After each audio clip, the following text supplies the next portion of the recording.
Hello. Hi. Hello Um, there. okay. Are you really okay if this portion gets recorded? Not the Q&A, but like the actual presentations? Yeah, yeah, sure. Okay. Yes, are you sure? Just want to make sure. Okay. Thank you, thank you, thank you. I'm just letting people. Okay.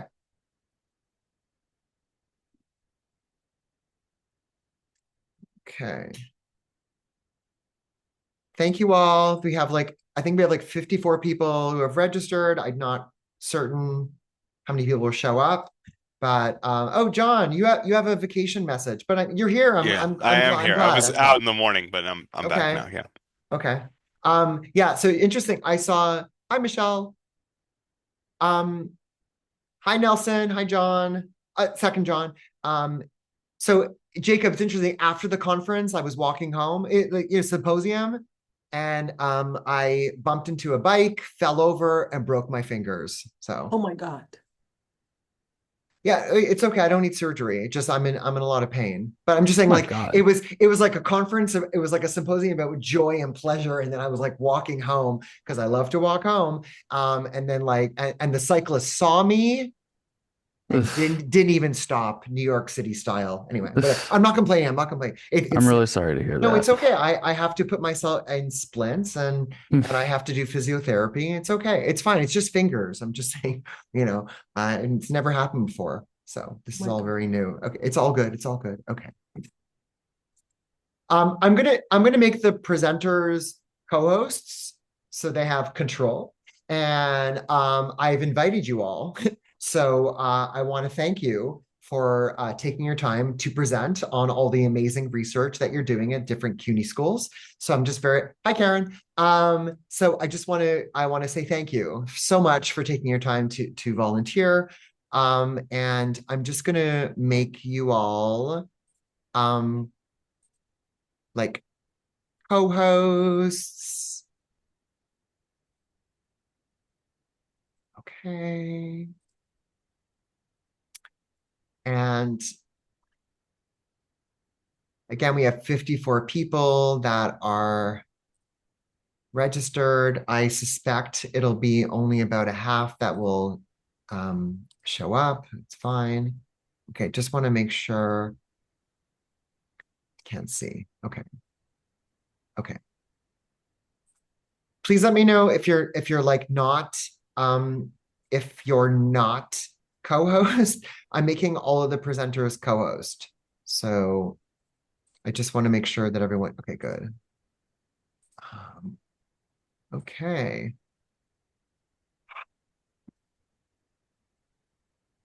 John, Janine, Emily, Derek.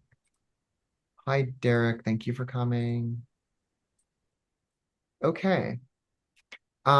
So we have 14 people. I want to thank you so much for attending the Fall 2025 Grace Ellen McCrann lectures. We have some great presentations, and I'm super thrilled. And I just want to make sure that everybody who is presenting should be co-host. And I'm just letting more people into the Zoom room. Um, and I just want to just check. Okay, we're going to start in a few moments. Oh, here we are. Okay. So is it okay? Is it okay if John and Michelle go first? If that's Yeah. okay. I think Yeah. I want okay. So I don't might work. Okay, I can't see. I'm gonna have to wear my glasses. Okay. Sorry, because I'm gonna just okay. So we have oh wow, it's wonderful to see. We have Professors John DeLuper and Michelle Iron Price from Lehman College, and their presentation is the Lehman Lightning Bot, Assessing and Improving a CUNY Libraries Chatbot.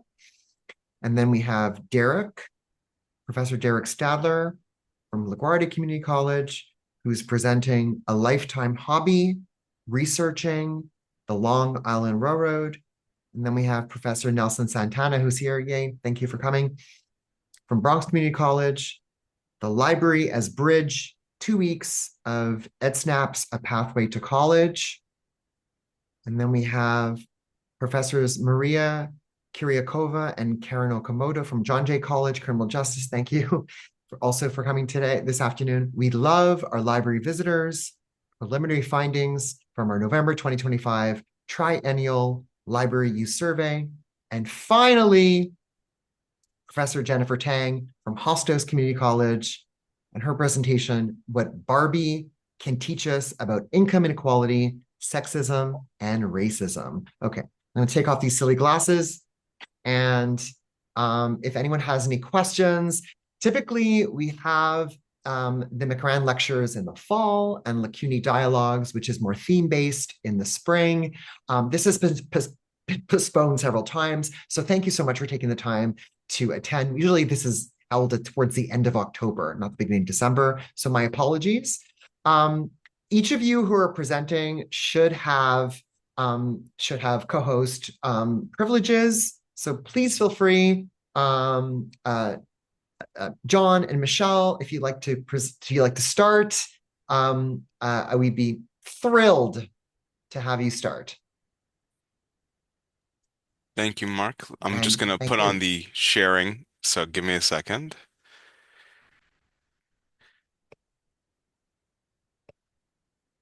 Is the screen visible? Yeah. All right, excellent. All right, so thank you, Mark. As you just mentioned, I'm John DeLuper. I'm here with Michelle Ehrenpreis from Lehman College, and we're going to be talking about some recent research of ours where we work to assess and improve our library's chatbot. So at Lehman College, we've been using a chatbot called the Lightning Bot since 2019. This started as a part of a collaboration with our IT department, who was looking to roll it out to several departments, including financial aid, registrar, IT, and ourselves. Around the same time, a couple other CUNY schools were also working using the same chatbot from Ivy, including Hostos, Baruch, BCC, and Kingsborough. In our particular case, the chatbot was shared with our college's Blackboard administrator, as it was thought there might be some synergy between our two departments. And our chatbot was originally rolled out as a rules-based chatbot, where it could pull answers from responses that we had included from keywords on 5 web pages we had supplied to the vendor. The answers were also partially dependent on what other departments had included, as the knowledge bases had a sharing functionality. And this worked okay, but there were some issues at points. For instance, sometimes other departments had outdated answers in their knowledge bases, and it would be hard to track it down when that happened. Good example of that was during the COVID-19 pandemic. A lot of times we would find that students were getting answers about COVID-19 policies or changes that were no longer accurate that were coming from other units. In addition, certain content is updated frequently on our website, but Ivy allowed us to only index content from 5 web pages, and one of those was actually migrated to a new service, which they wouldn't let us change after implementation. But all this kind of changed starting in 2022, right? In November 2022 was when ChatGPT rolled out their big product, and our chat vendor Ivy wanted to get in on that bandwagon. So what Ivy did was they created their own product called Ivy Quantum, which they released on April 3rd, 2023. This product used ChatGPT's API, which allowed for retrieval augmented generation, process through which the chatbot would look through a knowledge base of web pages, spreadsheets, and other documents we had supplied, then create generative answers using the ChatGPT 3.5 transformer model at the time. Now it uses the ChatGPT 4.0 model. And from the time that we had implemented Ivy, Michelle and I had been thinking about ways we could assess how effective this chatbot actually was in providing answers to our students. And with this switch from the rules-based to the generative function, we thought it really gave us a great opportunity to look at the effectiveness of the chatbot in a whole new way, both how it was before and how it was after the transition. So Michelle's going to tell you more about that now. Thanks, John. So in order to conduct the assessment, these were the research questions. Ooh, let's go back one more. Getting ahead of ourselves. So these were the research questions that we posed in order to assess the chatbot. And as John mentioned, we actually did the assessment during the first semester that Ivy Quantum went live, and that was spring 2023. And we had 816 transcripts, so 816 interactions between the chatbot and users. Of that, we did a random sample of 100. So we were looking at 100 transcripts. We also included 39 tickets This is a system where users can submit a ticket to John or myself where they can essentially elaborate if the chatbot did not serve their needs. So that was really the data that we were working with. But because the technology was so new, as it is still is and evolving for all of us, we needed a rubric in order to assess it, and we needed to essentially come up with one. And in order to do that, we looked at two main sources. And if we go to the next slide, we'll see those. So the first source was really derived from Ivy itself. So when looking at the literature, we use the RUSA guidelines as really a template to say, well, how do you assess or how do you gauge how an interaction is going? And we were able to see that there are mechanisms in place from Ivy, what we call Ivy supplied metrics, that actually Ivy actually classifies for their own selves of how the interaction is going. And therefore, the first part of the rubric, we decided to adapt these metrics that Ivy uses in order to gauge how the interaction was going. This was limited in the sense that not all questions had an Ivy supplied metric, but when it did, it was really a way for us to be able to tell how the interaction was going based on the user feedback or based on the language that the chatbot used, which indicated that it felt confident about the interaction or not. So that was really the first part of our metric. And then if we go, our rubric, and if we go to the next slide, the second part, we really derived heavily from the literature that studies the evaluation of chat transcripts, online chat between users and librarians. And this is really the human variable component. And one thing that we specifically focused on was user feedback, because we felt that given that the interactions are often very brief, 7 or 8 lives, sometimes even shorter, we really needed that confirmation, if you will, from the users how the interaction was going. And again, like with the Ivy metrics, not every interaction had one of these variables, so we needed a variety. And we ultimately put the most weight on the 6th variable, which is, was the question answered yes or no, which was separately coded by John and myself in order to understand that, if a question was not answered in the end correctly according to us or not, that obviously was really what the most we were looking for. Though, of course, we also wanted to see if the answer was complete, in that Ivy had kind of done its best to give the answer. And if we go to the next slide, by putting those two components together, the scales and the user behavioral variables, we came up with a 4-point rubric. Obviously, we were looking mostly for zeros. Luckily, we got maybe 1, 4, and in the end, we actually got mostly 2s and 3s. Specifically from spring 2023, 42% of transcripts received a score of 2, which we actually thought was pretty successful. Again, given that this was the first semester that Ivy had rolled out this technology, and it was basically the first iteration of ChatGPT, followed by 39% of transcripts that receive a score of 2, where the answer was incorrect but incomplete. So overall, we felt 1 actually, incomplete but correct. So actually, we felt pretty good about the first assessment and really how Ivy was doing in its first semester of use. And if we go to the next slide, you'll actually see how we scored and actually what a transcript looks like. So you can see the initial answer is what is called low confidence, because the chatbot is expressing, hey, I don't think I might have the information you need, but it starts to redeem itself. And this is really the power of the generative AI in that it keeps going to ask the questions. It starts to give matching keywords. Ultimately, we looked at it and said the question was answered. And then, of course, the most important component for us for it to get that really good score of 1 was that the user explicitly says, because as many of you know who've studied the literature, it is important to have the right answer, but it's actually even more important for the user to think it's the right answer. That way, they're more inclined to listen and they're more inclined to come back to use the service. So that was the first part of the assessment, was scoring these transcripts and getting these scores. And if we go to the next slide, ultimately, we needed to tie them to particular subjects because really we were looking for the worst offenders. What are the questions that users are asking the most frequently that the chatbot is struggling to answer? In order to do this, we did a content analysis on the 100 questions and the 39 transcripts, separating them into different categories. Ultimately, we came up with a code book of 37 codes where every transcript got its own individual codes, and then we tied each of those transcripts based on its score to the particular subject. And that really left us with 3 main areas of essentially 2s and 3s where we're seeing that the chatbot is struggling to answer. And those are requests for agents, requests for books, and requests for articles. And I'll turn it back to John, who will elaborate on those. All right, thanks, Michelle. Yeah, so following up on that, a little bit more about where we are today and how we tried to address some of those issues. The chatbot still actually provides some of its answers in rules-based format, especially on topics that we know are frequently asked.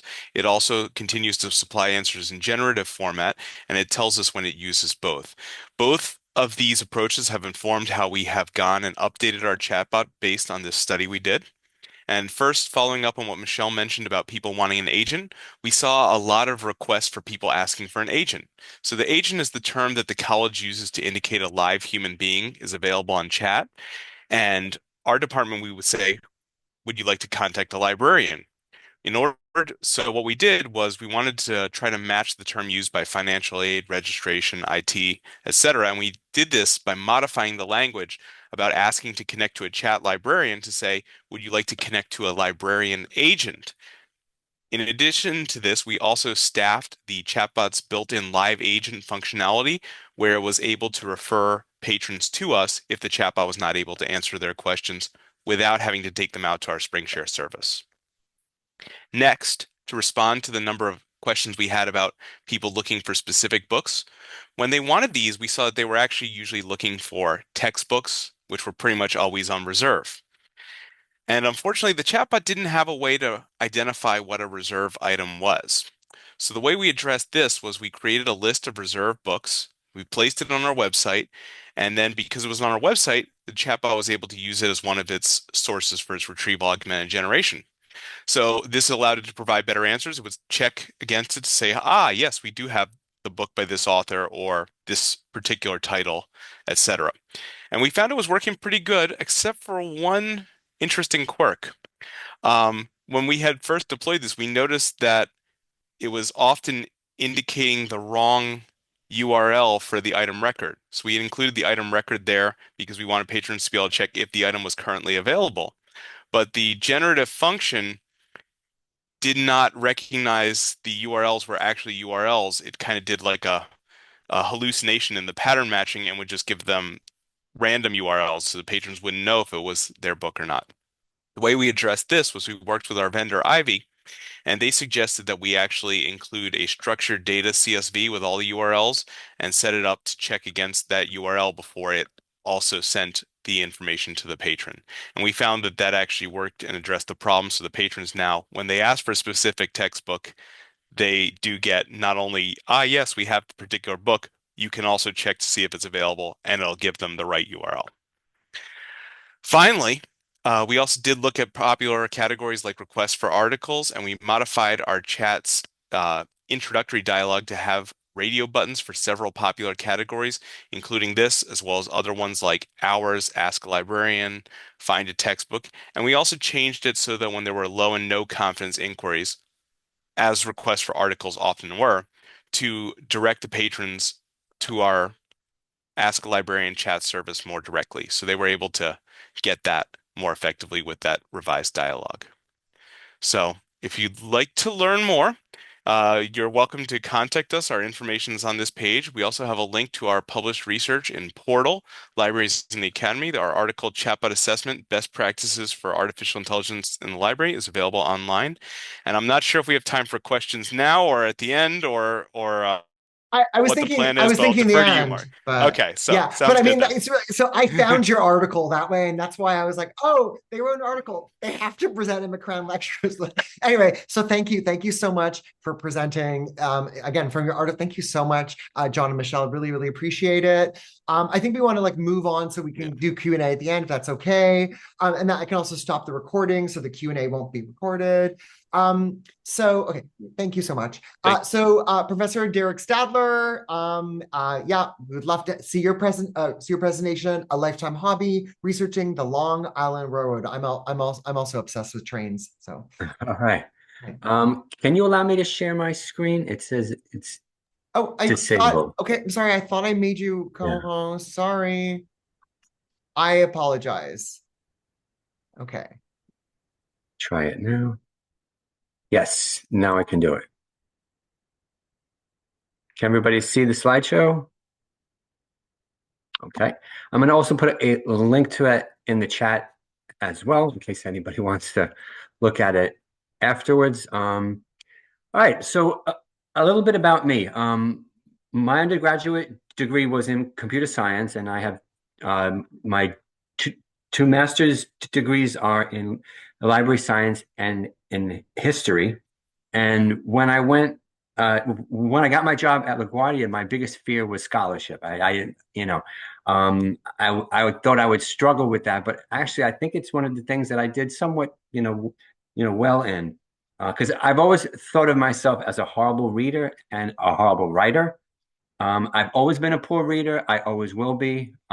It's just not in my, blood. But as a writer, I've done pretty well. So far, I've got 10 peer-reviewed articles published over the past 10 years, either co-authored or solely by me. But there are some of my co-authors are in this chat room. I'm in this Zoom room right now. I'll give you a hint. They're from LaGuardia. 7 of my articles are in library science, and I've also written a book chapter. I'm not saying this to brag about all this, but I just wanted to, as a reminder to junior faculty out there, you can do this too. If I can do this, I think anybody can do this. So if you see any, writers groups, either on campus or in a professional organization, I would try to join them because I know they helped me to kind of focus. And I always feel that peer feedback in a group setting does wonders. I think it is very helpful. So for those of you out there that I don't think there are too many junior faculty here, but try to try to go out there and see what you can do. Because like I said, if I can get an article published, you can as well. I also have written some, just to kind of go back to library science. My articles have been about our library credit course. Actually, a majority of the articles were about the library credit course that we run. It was always either like a new assignment that I created in maybe a seminar, or maybe my co-author and I had an idea to put into the classroom, and then we made an article about it. I also have written some articles on technology, administration, information literacy, and thesis writing as well. My history articles, one was on the Silver Jubilee of New York City, which was back in 1923. And I also did an ethnographic study on a group that were originally from Europe that are now here in the United States. They're actually in Ridgewood, Queens, where most of them actually migrated to. That's how my parents met, actually, in their clubhouse. So I decided to write an article about that group. Just a side note, I'm also the editor of Urban Library Journal, which is an open access journal that addresses urban libraries and librarianship, and it's published by LACUNY. So always think you can always submit an article to LACUNY because we are always looking for more articles. But one of my history articles that I wrote is about the Long Island Railroad. So since I was a kid, I have been interested in the Long Island Railroad. Growing up, I lived close to the right of way, and I used to stop by to see trains going by. And today I commute on the Long Island Railroad daily, either from Suffolk or sometimes from Nassau, where I work at LaGuardia. So just a little bit of, for those of you that might not know much about the Long Island Railroad, or for some of you that actually hate it because of their service, it is the commuter line for Long Island that connects it to New York City. It was the first major railroad constructed on this island. It was chartered on April 24th, 1893, when Nassau County was still part of Queens County and not a county on its own. It is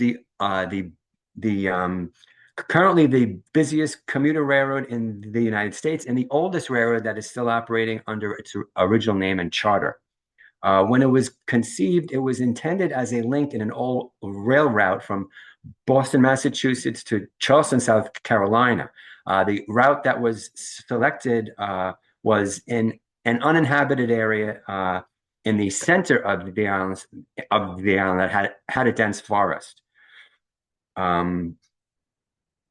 Construction on the road eastward from Brooklyn and Jamaica reached Hicksville in 1837, and finally to the Greenport terminus on the North Fork in 1844. And that is the Long Island Railroad's main line.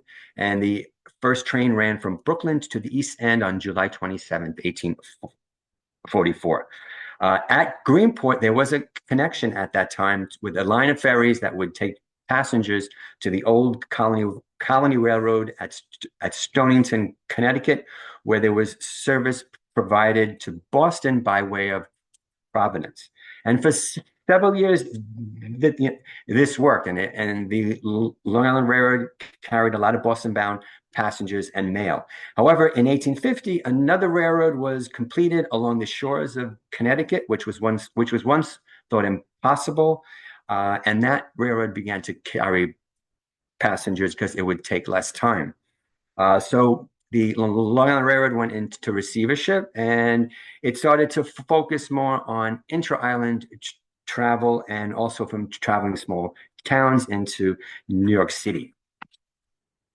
So where I grew up in Forest Hills in Queens, just to kind of give you an overview, the Long Island Railroad is this like line right here. That kind of runs parallel to Austin Street for those that know the Forest Hills area. Here up here is Queens Boulevard, Route 25. Down here is Union Turnpike and the Jackie Robinson Parkway. All right. So where I used to live was right about here on 69th Avenue.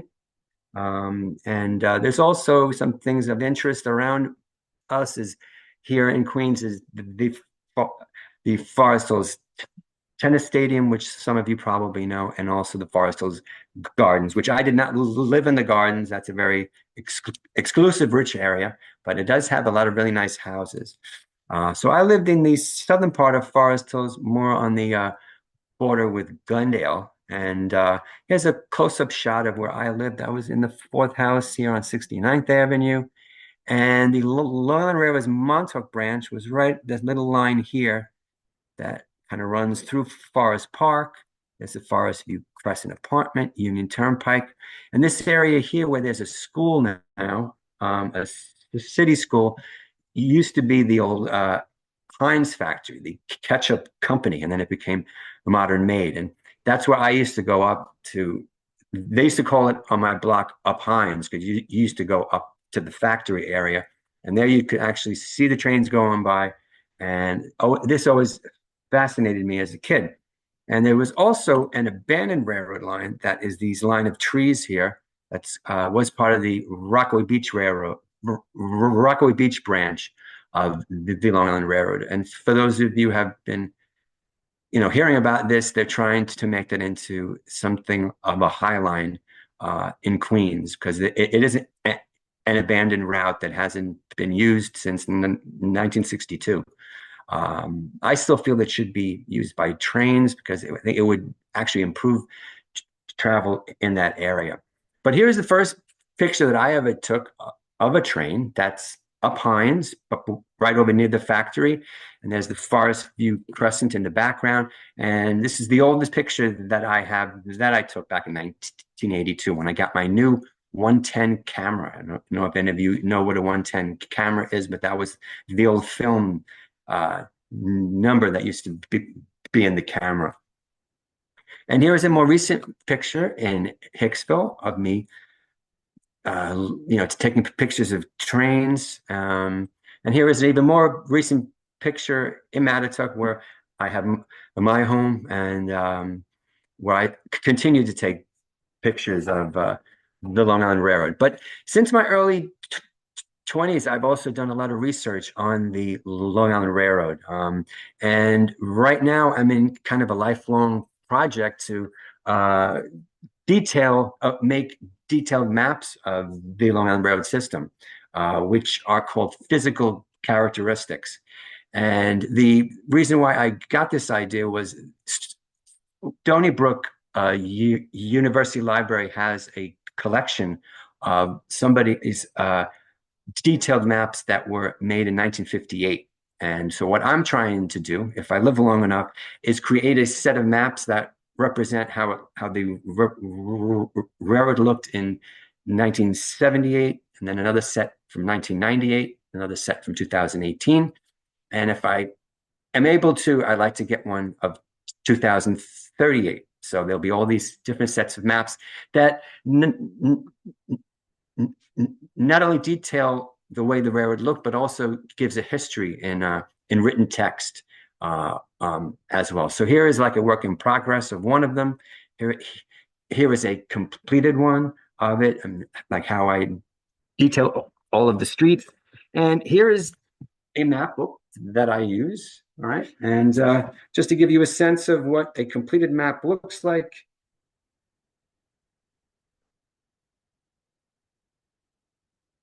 They can be very detailed and have a lot of interesting facts written about a location, and then also what it looked like in the period that it was used. And then I do have pictures as well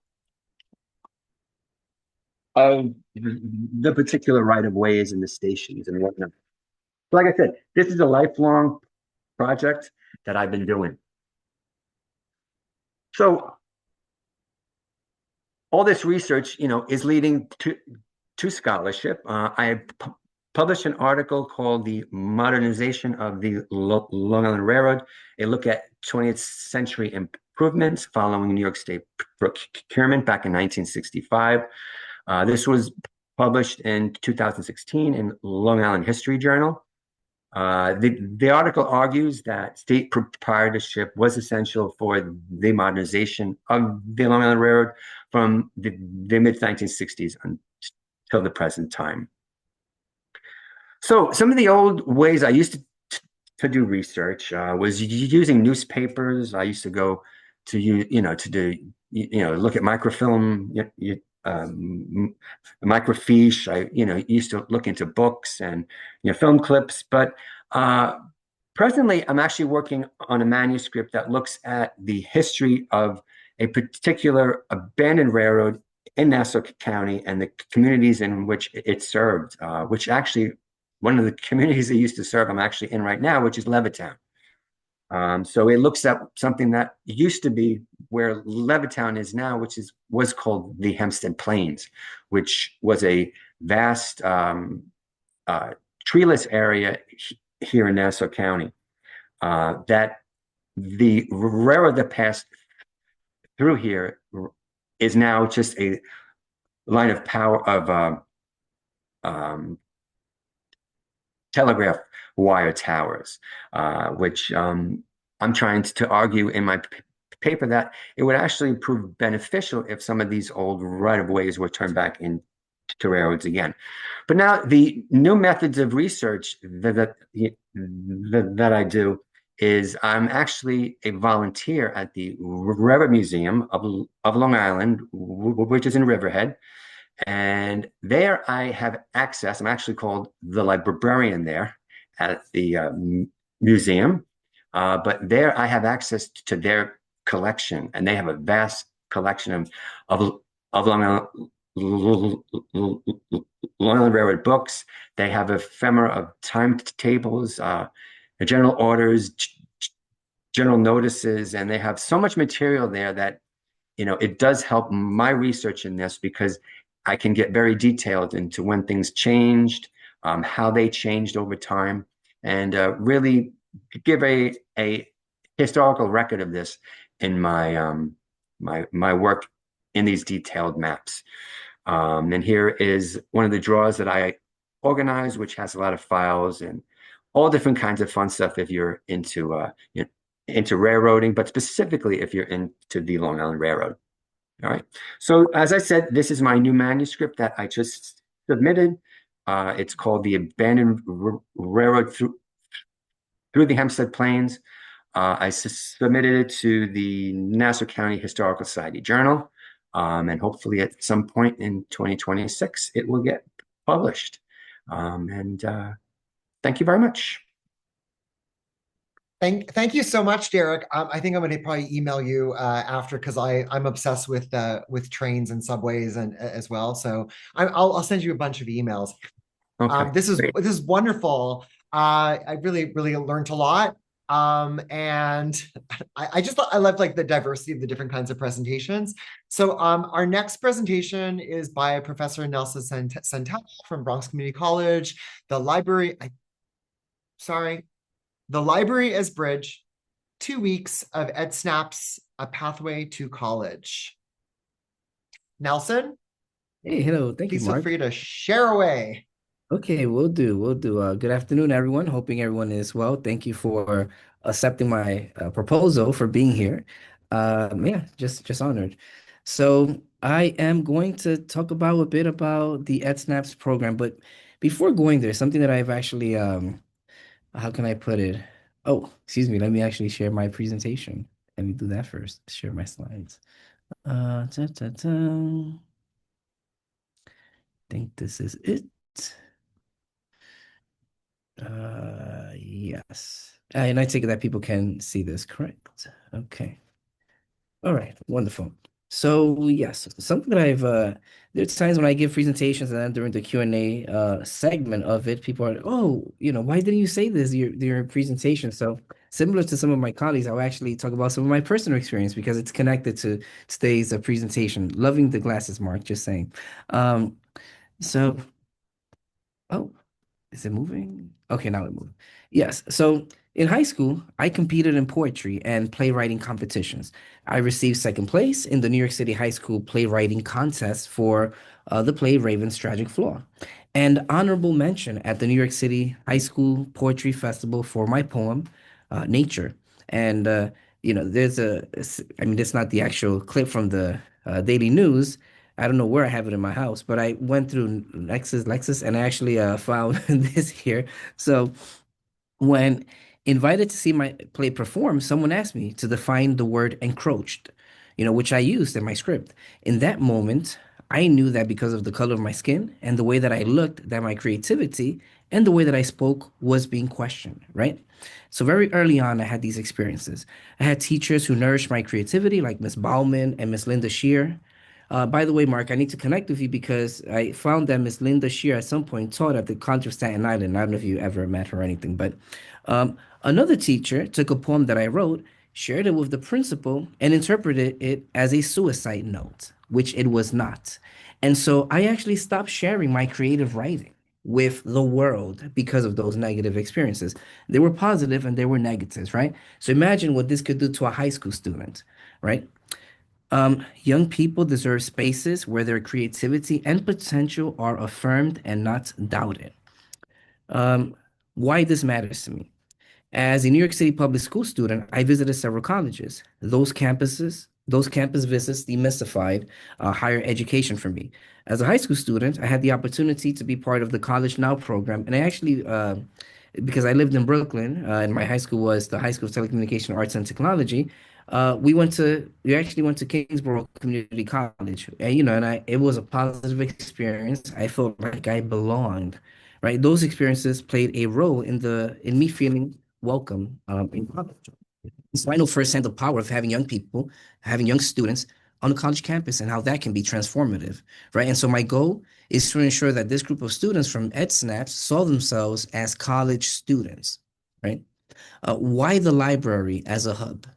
Right? One, it's equitable access, open to all, no prerequisites, technology, resources, and spaces available without barriers. Librarians can serve as mentors. Information literacy talks to them, right, about the library resources available to them, the research skills that they should develop, which extend beyond the classroom, can actually bleed into every aspect of our lives and just providing a helping hand at every stage, a sense of belonging, welcoming, having a navigable space, intentional design that says you belong here.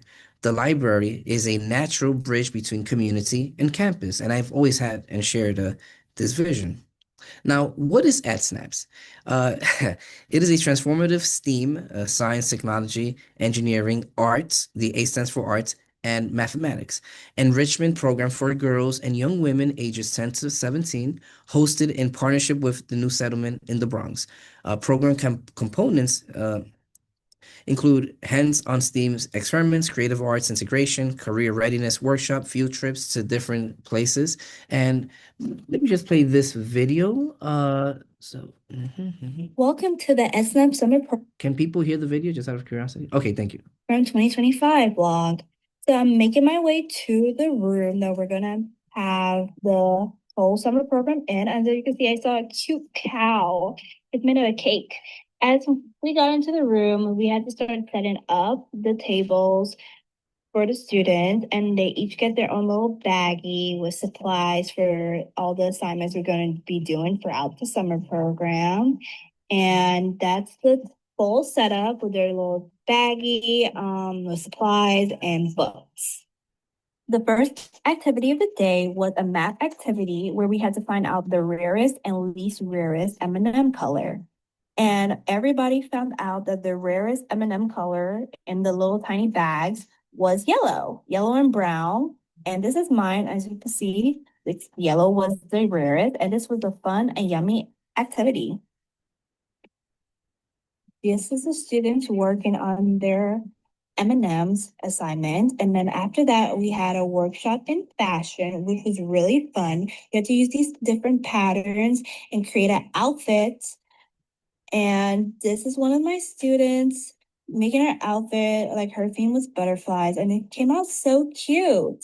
And then after that, at the end of the day, after lunch, we're using hexagons and creating different patterns, using the hexagons to create like a letter. So we each had our own individual hexagon, and we had to use them to create basically a letter, but they all have to align. So the different colors had to align. So this is us. We had to create a letter, and our letter was L.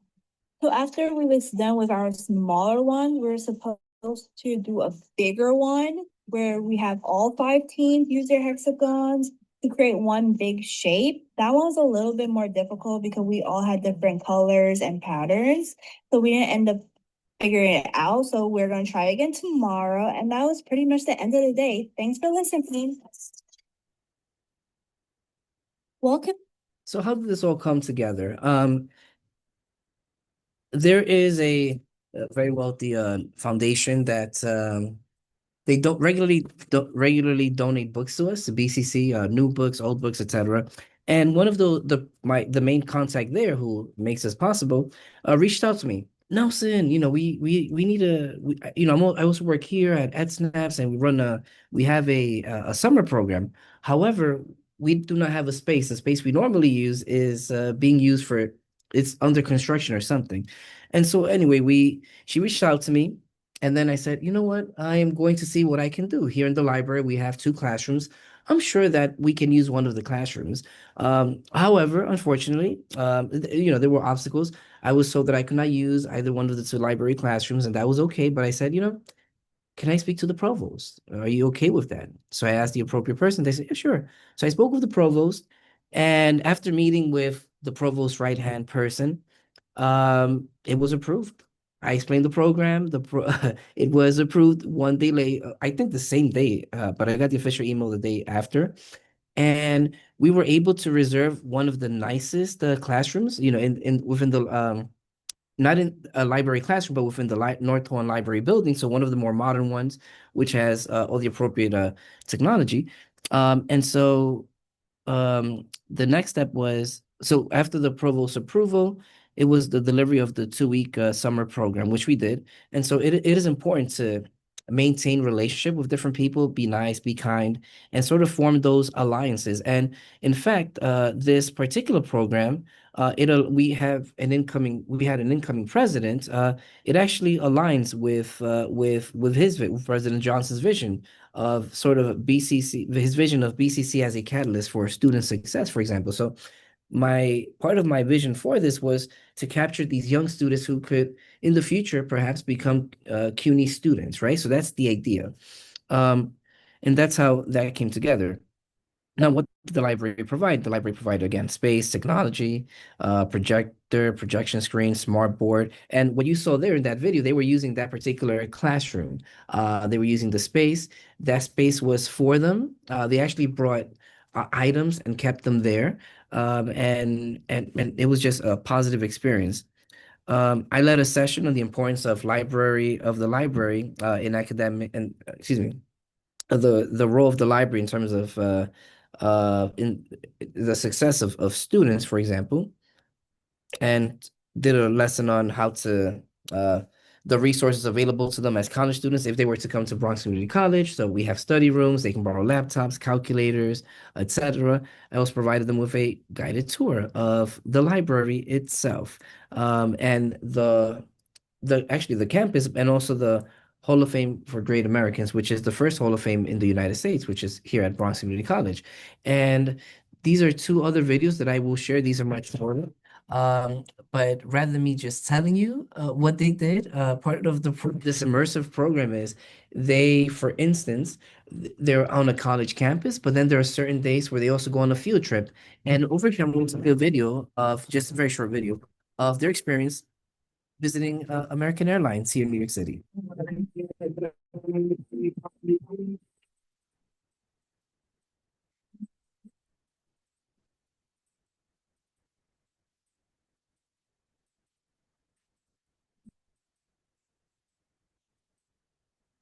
Right. And so these students, they went to the Museum of the City of New York, the Morgan Library and Museum, Pier 26, Hudson River Park, Conservatory Garden in Central Park, right, American Airlines, as you just saw there. And here's just another video, a vlog by Kimbara, of a day here. Yeah.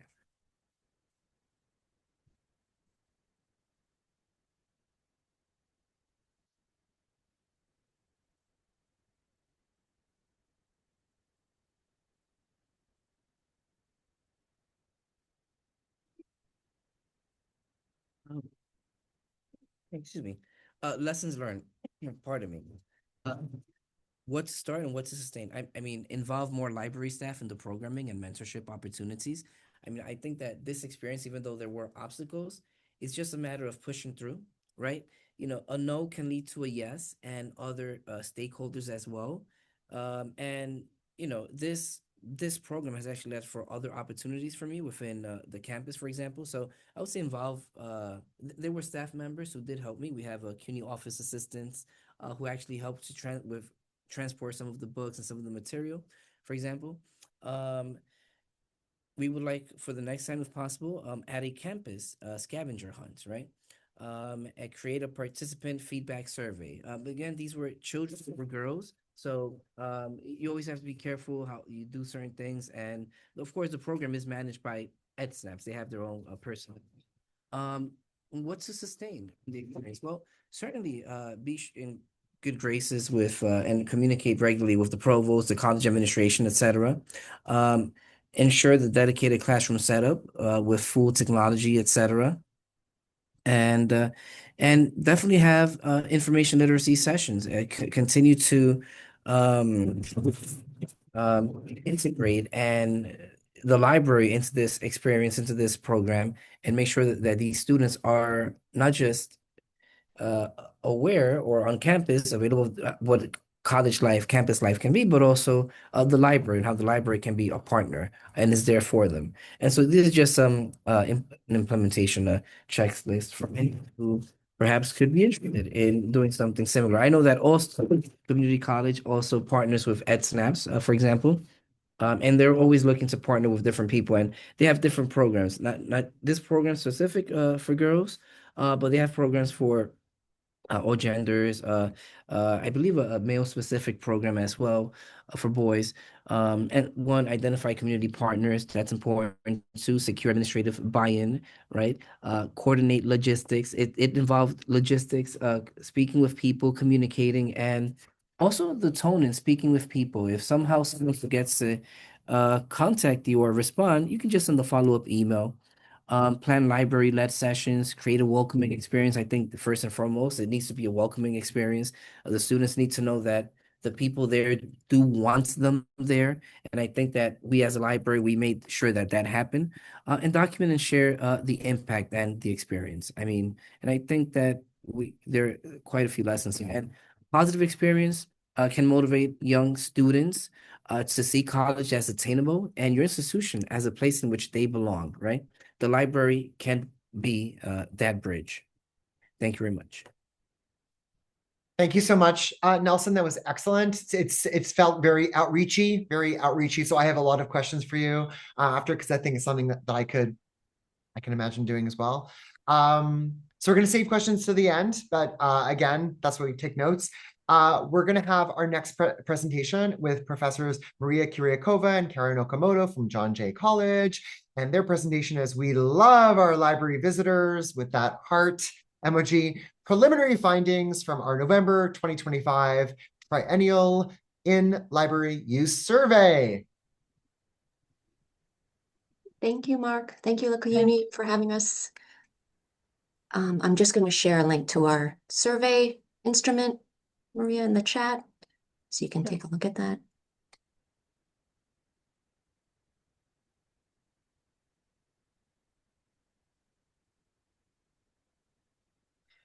Okay, Maria, do you want to start?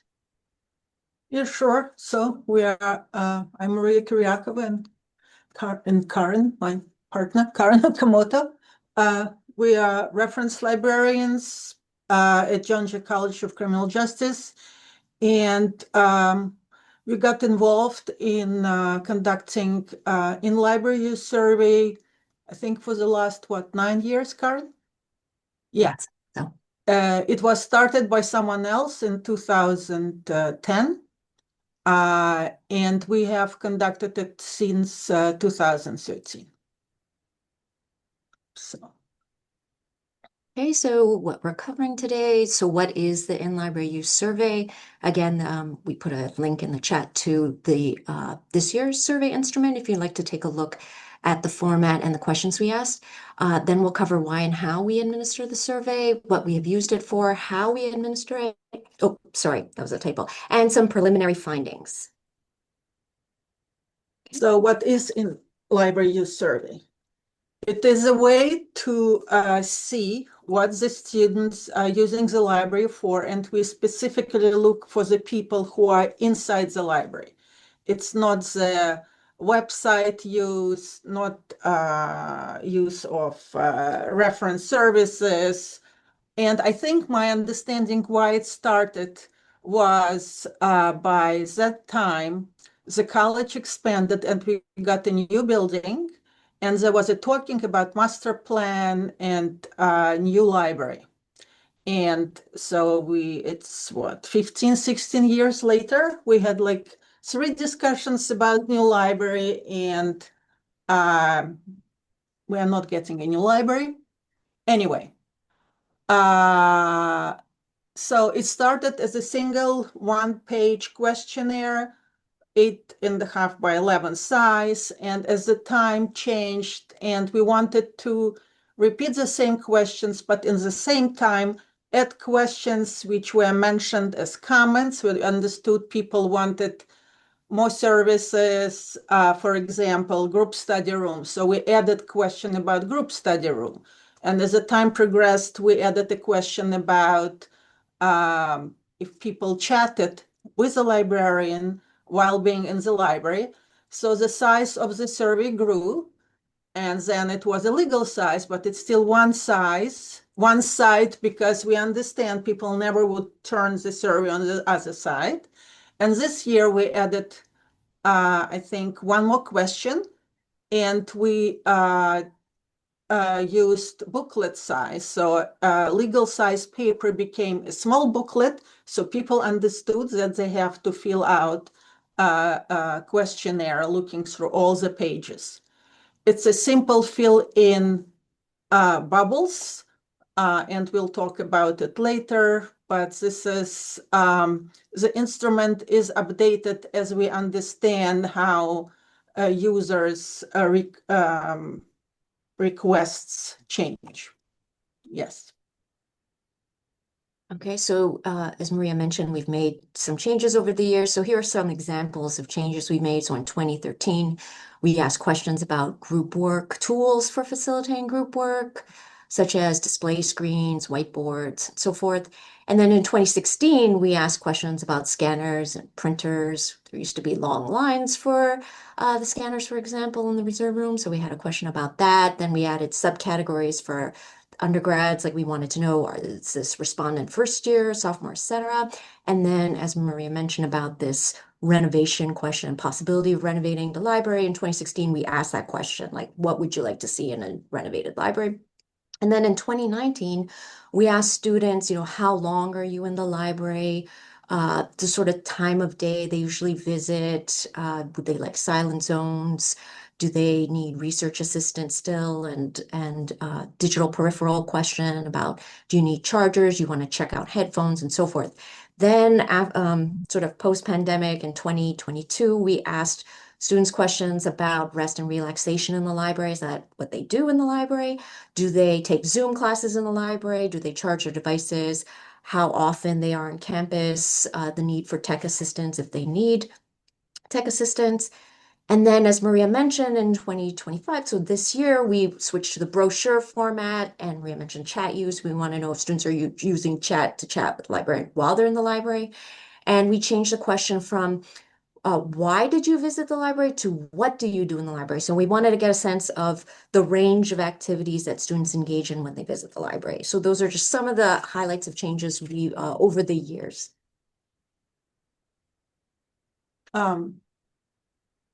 So why do we administer the survey?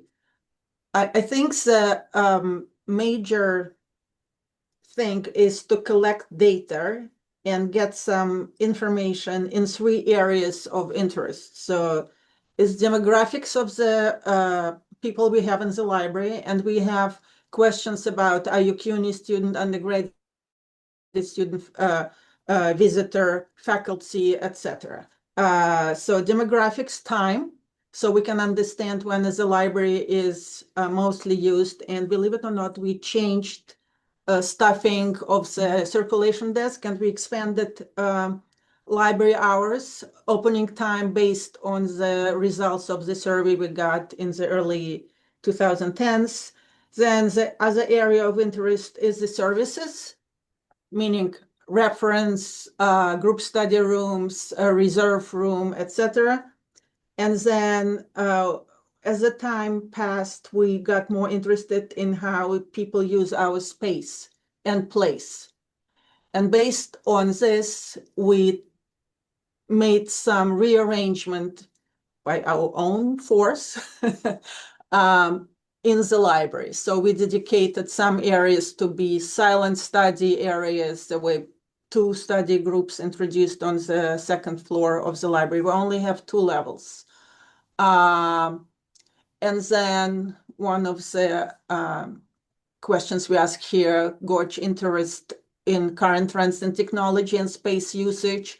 So early surveys had questions about software and library computers, and as the time changed, more and more requests came for Wi-Fi. So we want to know how people use Wi-Fi specifically, academic use or personal use, attend Zoom class or take a test or watch videos, for example.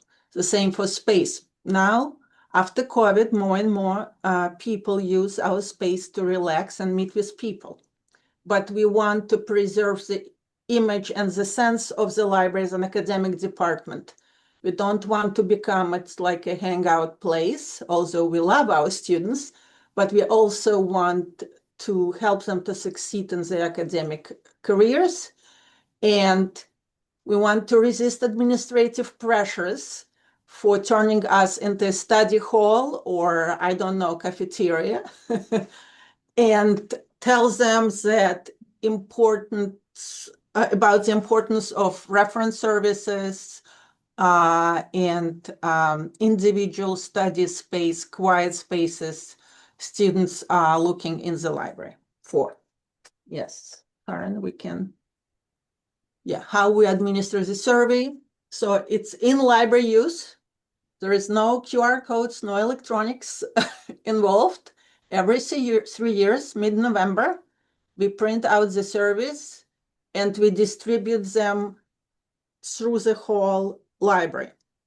In 2010, when it started, the surveys were just placed by the reference desk in circulation, and we understood that the response is low. So we engaged our college assistants, and this year we bought them college logo sweatshirts, and we understand that peer-to-peer interaction is more successful than a librarian approaching someone asking to fill out a questionnaire. And we got 850 something responses this year. Our highest number was 2019, 1020. And then we manually enter responses into survey platform, SurveyMonkey, and this year we use Microsoft Forms. Believe it or not, we cannot scan the surveys, automate the input, because the way people answer the questions, they do not fill out the bubbles. You see everything, shading, crisscrossing, crossing things horizontally and vertically. Even if you have grade 1 to 5, they don't fill out the squares, they put the numbers. Anyway, yeah. And then we publicize the results in the newspaper. We share results with administration and Office of Space Planning in college, so people know what's going on. Okay, I'm done, Karen. Okay.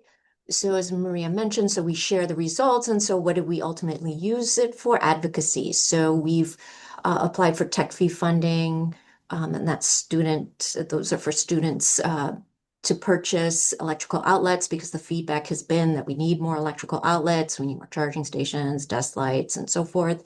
And Maria mentioned space planning. So we take those results and work with space planning office, facilities.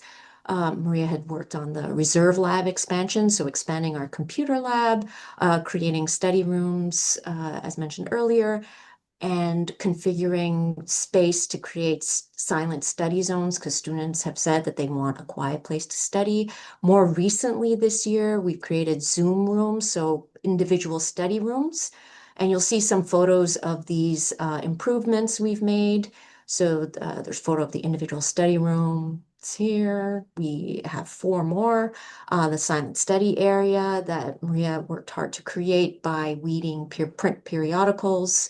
The lamps and outlets, comfy seating, purchasing more comfy seating with facilities and space planning, and then installing this laptop bar with electrical outlets.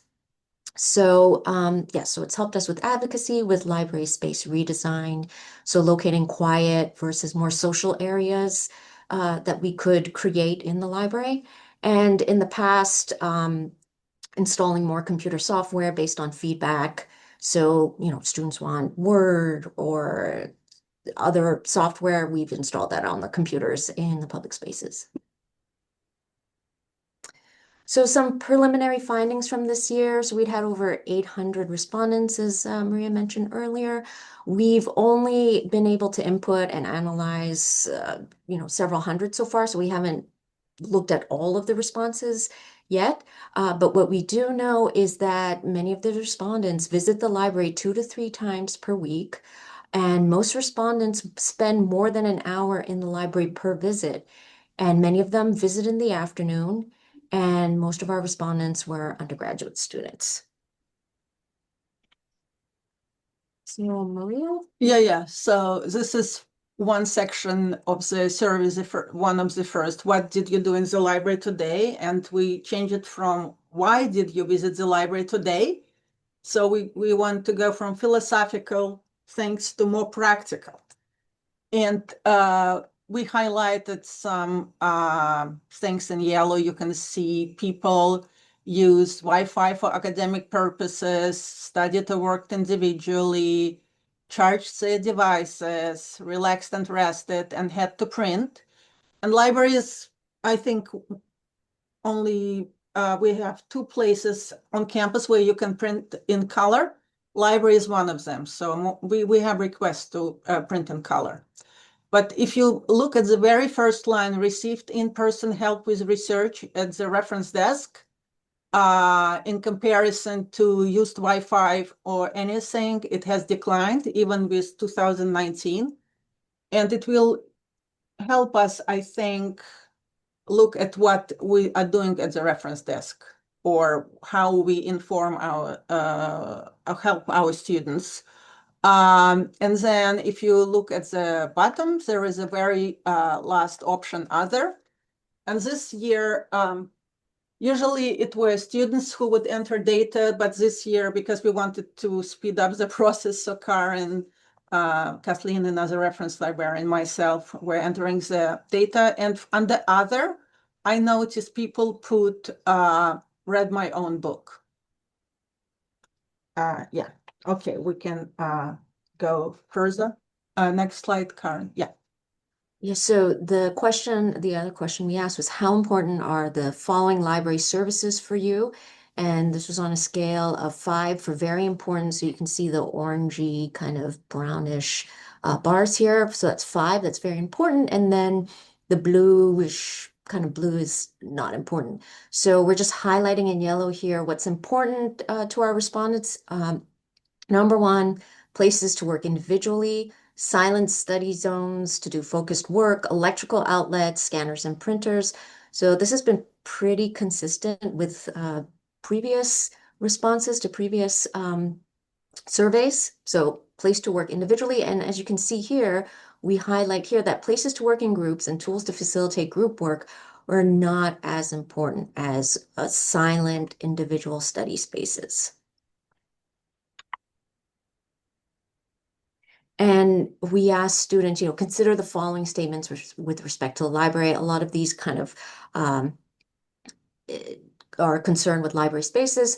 So again, this was like on a scale, so 5 being they strongly agree with the statement, and 1 being completely disagree with the statement. So what students or the respondents agree with is I am able to find my way around the library. So many of them strongly agreed the statement, and the library helps me succeed in my classes. So many of the respondents strongly agreed with the statement. What they don't agree with as much as there are enough electrical outlets, so not surprisingly, not enough individual silent study spaces, places to work in groups, and seats. Seats came up quite a bit, places to sit, and the quality of the seating. And then we have an open-ended question at the end, 1 suggestion for improving the library. And this is just a word cloud. And so outlets, as you can see, is bold. Many people commented on the lack of outlets. And as you can see, seats is large here as well. The quality of the seating, the number of seats, chairs, silent study spaces, needing more individual silent study spaces, individual study spaces, electrical outlets. Library is good, seems to be a comment that came up. So yes, and we'll go deep. Maria's going to highlight some of the written comments we came across. Yes, selected survey comments. To me, it felt like I was eavesdropping on the confessionals while reading this comments. There was one comment, I did not put it here, from Professor Emeritus, who happened to be in the library for 15 minutes and wrote the whole essay how he likes libraries in New York City in general. Anyway, so you can see some graphics. So people want hot drinks. They heart us as with them. Nothing library. The library is really good and helpful. Some people complained about more seats and having areas where they can eat and drink and work on their homework, but they like giveaways. We have a free books track in front of the library. I like this comment. All in one, I enjoy our library and the book talk sessions, as it was a way to introduce some peers that didn't know what the library had to offer. So Kathleen Collins organizes WOOF Talks, and I think it gives us ideas how we can lure more people to the library, and we have to actually work for our promotional materials. I like this phrase, library eats. I learned it actually a couple of months ago. It's a new slang. Means if something eats, it's cool and great. And then the student wants hot tea, but not coffee. Okay, I can't help them. But it was interesting to go through the comments, and it also gives me ideas that we have to work a little bit on the design of the survey. So maybe people will understand the questions and answers, because what did you do today gave us the whole spectrum of what they could do in the library. And then I looked how much time they spent. It was less than an hour, and yeah, something was wrong. Anyway, so next slide, please. So summaries are available in our library newsletters. We have the hyperlinks if you go through our dissertation presentation. But going through the surveys, I think what Karen and I will do, we will compare the results of the surveys with our statistics at the reference desk. We keep it every day, so we can see what kind of interactions librarians had, and maybe also see how frequently chat was used on that week and what kind of questions we got. We thought about identifying IPs if they came from campus or from somewhere else, but we have to look into it.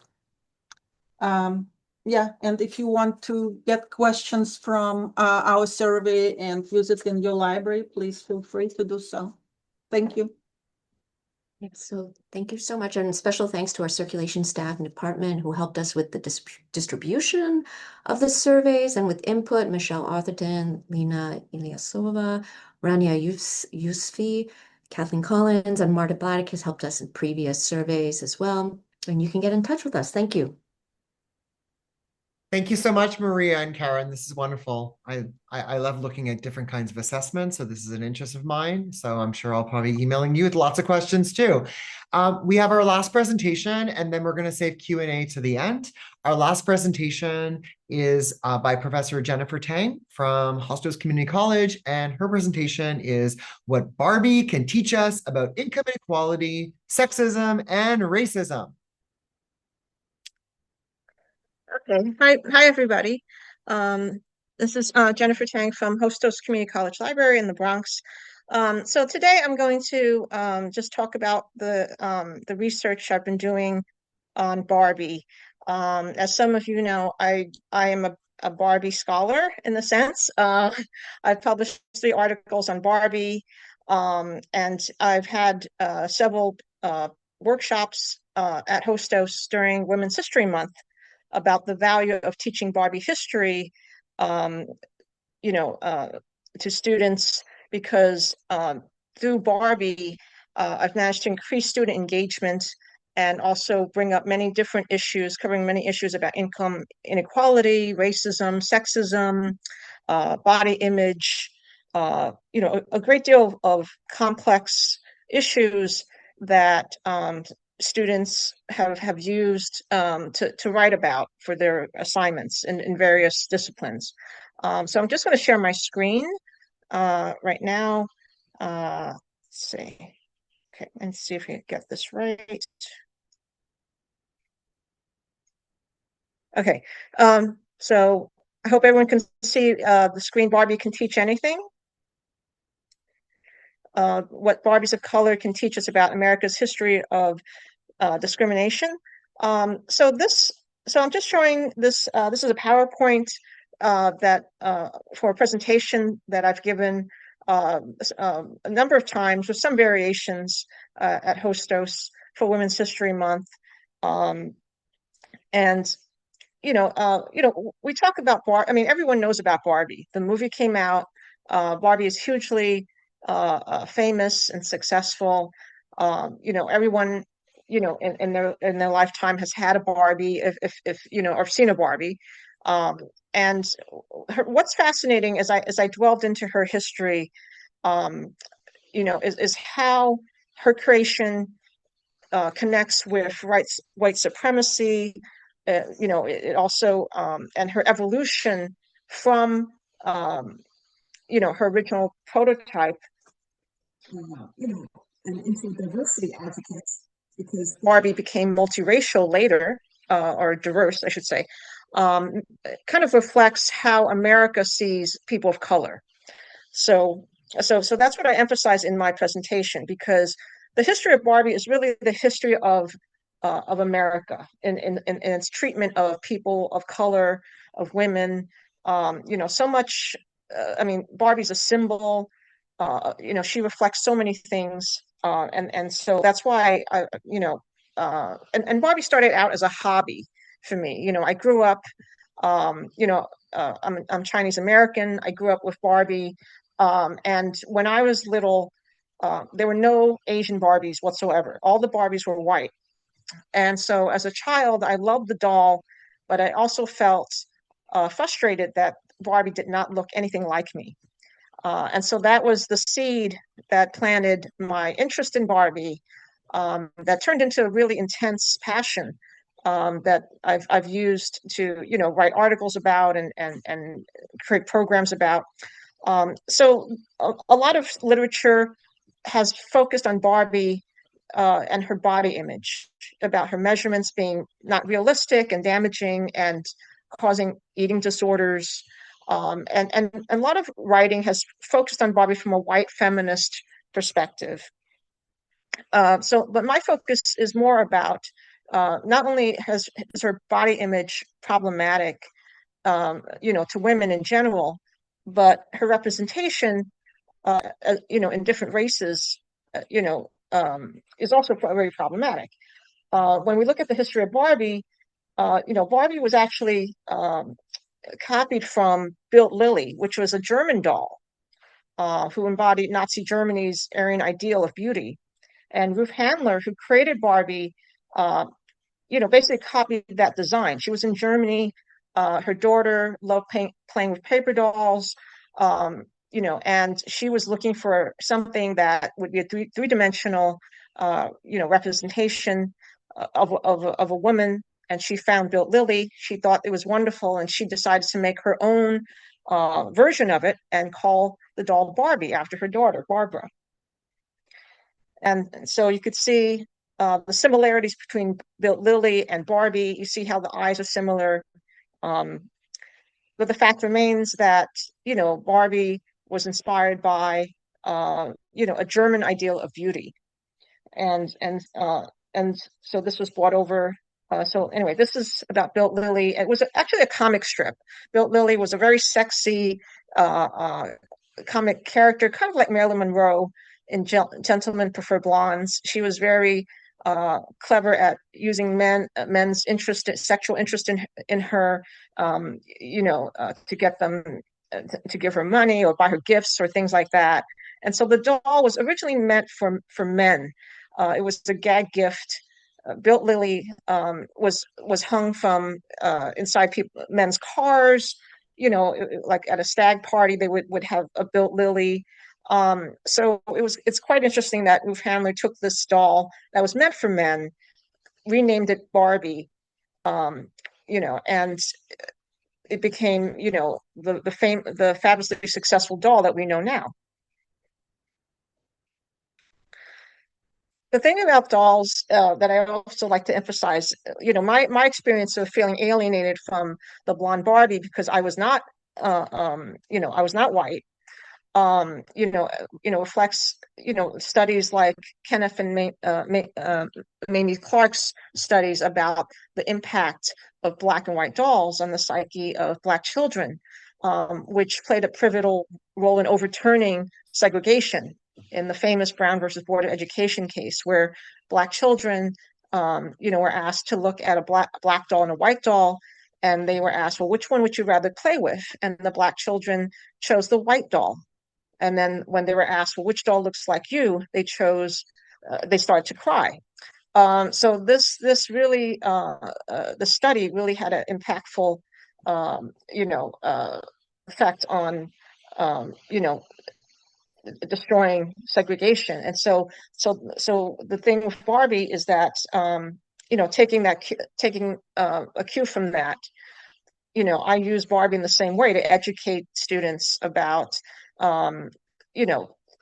their self-image, alienation. And also when we look at the history of Barbie, I talk about how the African American Barbie, the Black Barbie, came into being, which is fairly fascinating. Like I said, it reflects how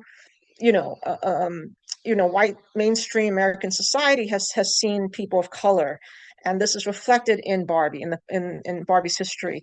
So you can see that 1967 was the first doll of color, but it was called Colored Francie, and it was basically an imitation of the white doll. It was basically the white doll in blackface. And it's also called colored. It reflects the terminology of the time. And the doll was a failure because Black parents immediately rejected the doll because it was just a white doll that was with a shade darker. And and Mattel realized this, and so you could see how Black Barbie had this evolution, and and you can see that they hired better designers, Black designers, that created a more authentically Black doll, even though it still is a very controversial topic because within the Black community, there are different shades, different features. So even today, it's still a very controversial topic about trying to represent a Black American. And so anyway, so this part of my presentation really engaged the students, because it shows how much a doll can affect a sense of self-worth. If you see yourself in a doll, it really does have an impact on how you see yourself. And I also talk about Latino and Asian Barbies. As I mentioned, growing up, I never had an Asian Barbie. So I also talked about Latino Barbies. And what's interesting is that while Black dolls were presented as American, Asian and Latino Barbies tended to have their foreignness emphasized, that they can never be truly American. So this belief is reflected in the Barbie line, where the early dolls that were Latino or Asian were always marketed as from another country. You have Puerto Rican Barbie, you have Hispanic Barbie, you have Mexican Barbie, Brazilian Barbie, but there were no Latino Barbies until 1980. 1980 was a watershed year where the first Black and Hispanic Barbies came into being. With the Asian Barbies, that's a more recent phenomenon, which also reflects the continuing stereotype of Asians being foreigners and not true Americans. So in my presentation to students, I also talk about foreign Barbies. Other countries had their own response to Barbie, especially in Muslim countries. They were very offended by, Barbie, being blonde and not having the traditional dress of like a Muslim doll. So Fulla, and this is where I got a great response from my students, because a lot of students at Hostos are Muslim. And so when I was teaching this workshop, the Muslim students responded very positively when I presented this image of the Fulla doll. Some of them had grown up with this doll, and they got so excited when they saw it represented on the screen for the first time. And so these are foreign versions of Barbie, because other countries felt alienated by Mattel's version of the white doll, which was marketed and sent to the whole world, regardless of whether the country had blonde and blue-eyed people. It was a form of American exceptionalism, in my opinion. So countries like the Middle East, like Japan, they produced their own versions of Barbie because it felt that it didn't, reflect the values they wanted passed down to their children in the form of Barbie. So one of the articles about Barbie one of the earliest articles I published about Barbie was in the Los Angeles Times. It was an article about Barbie's behind and globalism. So basically the article focuses on the manufacture of Barbie, because I noticed that on Barbie's behind, that is where Mattel stamps the country of manufacture. So, Barbie started off in Japan after World War II when cheap labor was widely available in Japan. Once Japan ascended as a first world nation, Mattel picked up and moved their factories to lower wage countries like Mexico or Indonesia or Thailand. So my article basically argues that you can chart the success of a country by the date Barbie no longer has the country's name on its behind. So when a country becomes more prosperous, it disappears when Barbie's behind, and literally is no longer behind. So anyway, so that was my article which was kind of funny, but also it does comment on the how Mattel and other similar American companies always seek out lower wage countries to manufacture, and how this is also represented in Barbie. And here's an image of Barbie being made in Asia. And and there's another personal connection I have here, because my mother worked in a factory that made dolls when she was young. So that was another thing that affected me. And then I talked about the Barbie movie, because the image is not coming up. But that the Barbie movie was kind of an attempt to recognize the diversity of the Barbie universe. Barbie is no longer only manufactured as a white blonde doll. Barbie can be anyone, according to Mattel's new philosophy.